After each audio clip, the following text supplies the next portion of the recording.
poder compartilhar com você os conhecimentos de mais um livro. E hoje o nosso livro traz esse tema aqui, ó, Cristianismo Equilibrado, de John Stott, e foi traduzido por Lourenço Vieira.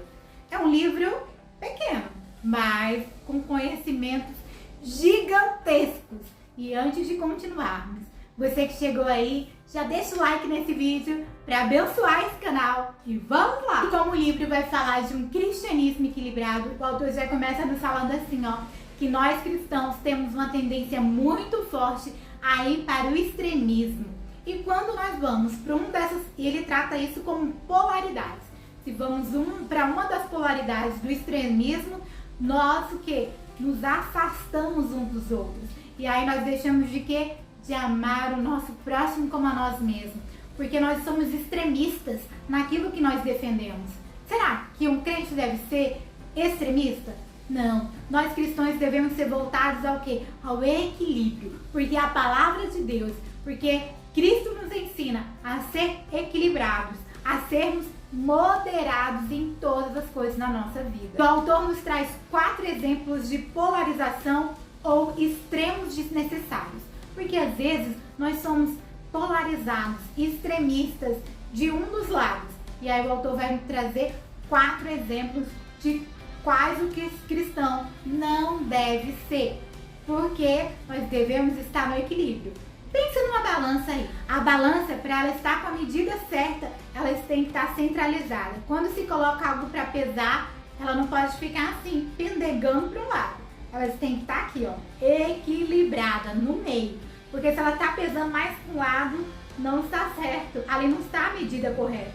Mas quando ela está aqui, centrada, no meio, aí ela está certa. E a nossa vida cristã, a nossa caminhada cristã, nós cristãos devemos ser como a balança.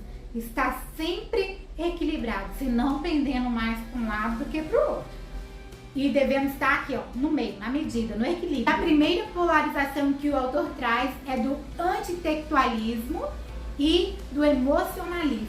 Tem pessoas que estão aqui, não, a gente não pode aprender demais, a gente não pode fazer isso, o cristão ele não pode estudar, não pode fazer faculdade, o cristão não pode adquirir mais conhecimento, ou então está aqui no emocionalismo. Não, tudo é emoção, só é trabalhado na emoção. Você não pode ter uma experiência porque você tá lá, com a emoção desequilibrada. Nós não podemos tender para nenhum desses tempos.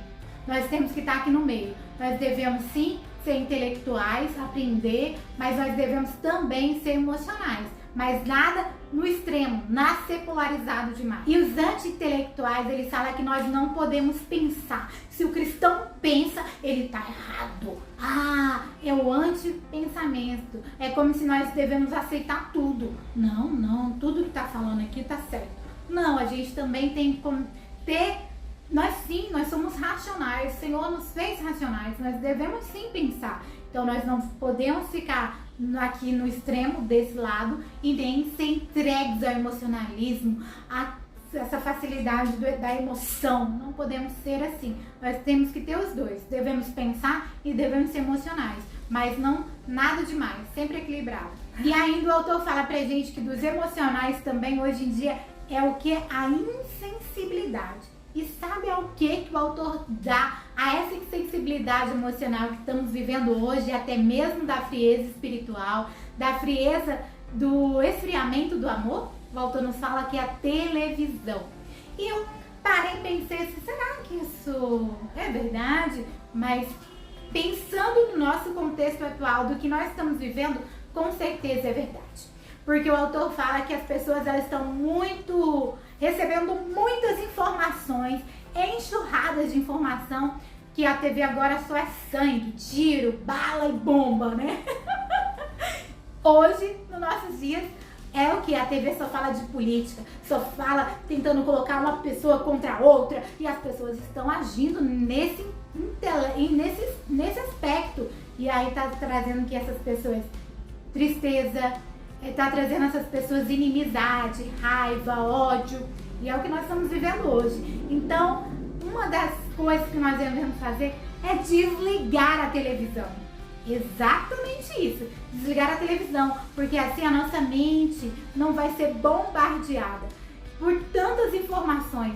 E eu diria hoje também que não é só desligar a TV. Hoje é desligar o celular. Como assim desligar o celular? Porque se nós não estamos recebendo informações demais, enxurrada de informações que mexe com o nosso sentimento, que mexe com as nossas emoções pela televisão, nós estamos recebendo isso pela internet, pelas redes sociais. E tem pessoas que elas não conseguem filtrar, elas vão trazendo tudo para elas. Essas pessoas são como esponjas, que elas vão pegando água, pegando água, pegando água, pegando água. E aí elas vão retendo tudo isso, retendo. Chega um momento que ela está doente, que ela está triste. E é muito ruim essas coisas. Então a gente não deve ser extremado no emocionalismo dessa forma, ou insensíveis por causa desses meios de comunicação que nós temos nos nossos dias de hoje, porque estamos usando de forma errada. A segunda polarização que o autor nos traz são dos conservadores e dos radicais.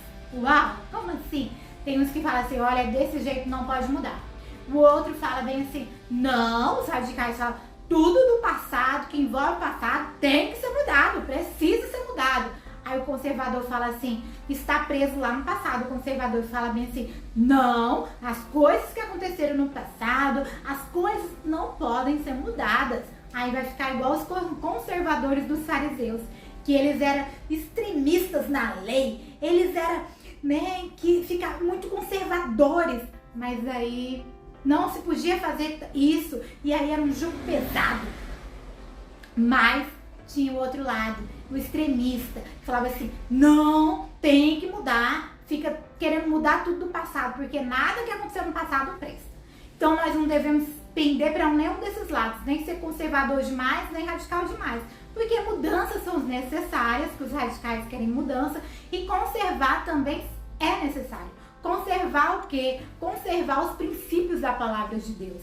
E ser radical. E aí o autor traz um grande exemplo pra gente de quem foi esses dois polos, mas com equilíbrio. O Senhor Jesus,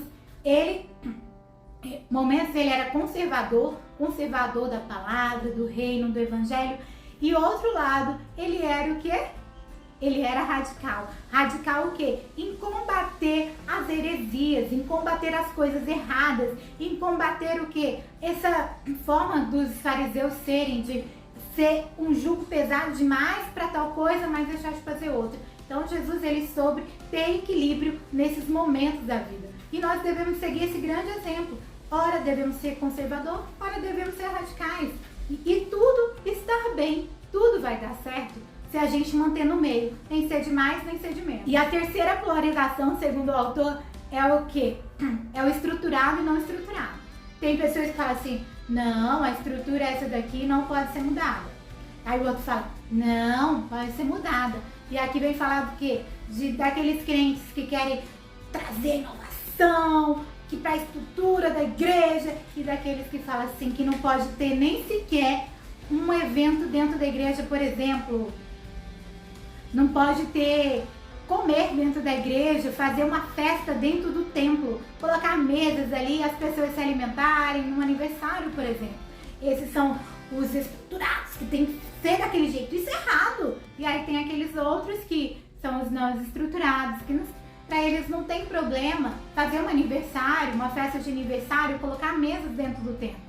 E aí a gente tem que ter muito cuidado com isso, porque é bom ser um e ser outro. E a gente tem que vigiar para que a gente não venha perder a oportunidade de estar com as pessoas, de amar ainda mais o nosso próximo por causa dessas polarizações. E aí o autor traz um exemplo pra gente, é o culto no lar. Que no culto no lar a gente lidar com essas situações, né, do não esperado, com a estrutura é diferente. Então, quando a gente começa a envolver, ter culto no lar, nós começamos a pensar diferente e a respeitar o estruturado e o não estruturado. E o autor nos discorre ainda sobre a quarta polarização, que é sobre o evangelismo e a ação social na igreja.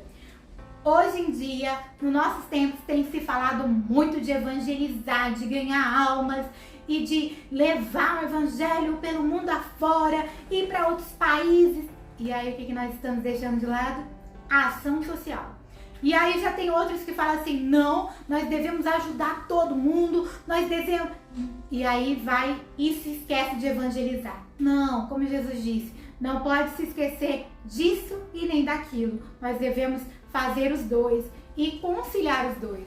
E exemplos que o autor traz pra gente sobre esses extremos aqui que nós vivemos é o quê? Você pode sim evangelizar e fazer ação social no lugar que você está. Porque aonde a igreja está, a comunidade que a igreja está, há necessidades. Então, se empenharmos de o quê? Ajudar o povo que está ali, as pessoas que não são cristãs, as pessoas que são crentes também, nós devemos ajudar. Então, nós vamos estar evangelizando, levando amor, levando a palavra de Deus, sem estar em nenhum extremismo. Por exemplo, existe na igreja quem é melhor para evangelizar, para falar, para entregar por folheto. E existe na igreja quem é melhor para fazer assistência social. Então, por que não pegar esses dois grupos de pessoas, uni-las e fazer um excelente trabalho para a obra de Deus? Então, tudo é possível. Basta a gente conversar, entender, amar o nosso próximo e não excluí-lo, né? Porque ele tem um pensamento diferente do meu, um pensamento diferente do seu. Não, nós devemos agregar, porque Jesus, ele une as pessoas, ele traz as pessoas. Se nós fazemos parte do corpo de Cristo, é porque cada pessoa que está ali fazendo parte do corpo de Cristo, pertencente ali ao corpo de Cristo, é necessário. Aí a Bíblia fala bem assim, ó, que a mão, será que não é tão importante a mão para o corpo? Será que o olho não é importante para o corpo, né? Nos faz pensar sobre isso. Sim, é importante ter a mão, porque o olho ele vê, mas é a mão que pega, é a mão que alcança. O pé é importante, porque o pé nos faz alcançar lugares, e as mãos não têm essa habilidade. Então, cada um, Deus chamou para alguma coisa, e nós não devemos extremar, não devemos ser extremistas. E aí, falando dos dias de hoje, né, fazendo aqui um contexto geral, nós temos vivido tempos de que as pessoas são extremistas e querem fazer a gente aceitar as ideias dela, porque a ideia dela é que presta. E aí isso leva o quê? Há muitas intrigas no nosso meio, há muitos desacordos na igreja, no nosso meio, e levando pessoas a adoecerem, se afastarem da fé. Não, você tem a sua opinião, mas ouve a do outro também. Ah, o outro acredita nisso? Tá bem, tá tudo bem para todo mundo. Eu penso assim, tudo bem. Você pensa dessa forma? Tudo bem. Ninguém é obrigado a aceitar a sua opinião. Mas a gente às vezes acha que a pessoa é obrigada a aceitar a nossa opinião. Por quê? Porque nós entendemos como não aceitar a nossa opinião como um desafeto contra nós. E nós trazemos aquilo, a pessoa não aceita a minha opinião é porque ela não gosta de mim. Não, não é isso. Pelo contrário, ela pensa diferente de você. E tudo bem, cada um pensa diferente mesmo. E tudo bem. Isso que a gente tem que levar para nossa vida. Que se um pensa diferente, um é melhor do que eu em evangelismo, outro é melhor na palavra, outro é melhor sendo conservador, tudo bem. E aí quando você começa a pensar que está tudo bem, a sua vida vai ser diferente. Você vai deixar de pensar que porque a pessoa pensa diferente é contra você. Não é contra você. E se você chegou aqui ao final desse vídeo, é porque você gostou. Então aproveita, se inscreva no canal para você abençoar esse canal, fazer ele crescer muito mesmo. E eu conto com você para essa grande missão que é espalhar o Evangelho de Jesus para todas as pessoas através aqui do YouTube. Olha, eu conto com você para essa grande missão. Então aproveita aí já e se inscreva, e que você está aí do lado do botão se inscrever, tem o like. Já deixa o like nesse vídeo, porque assim você vai fazer com que esse vídeo alcance muitas outras vidas, vai mostrar que você está gostando e assim vai ser recomendado para outras pessoas. E que o Senhor Jesus abençoe você e sua família, e eu te aguardo aqui para o próximo vídeo!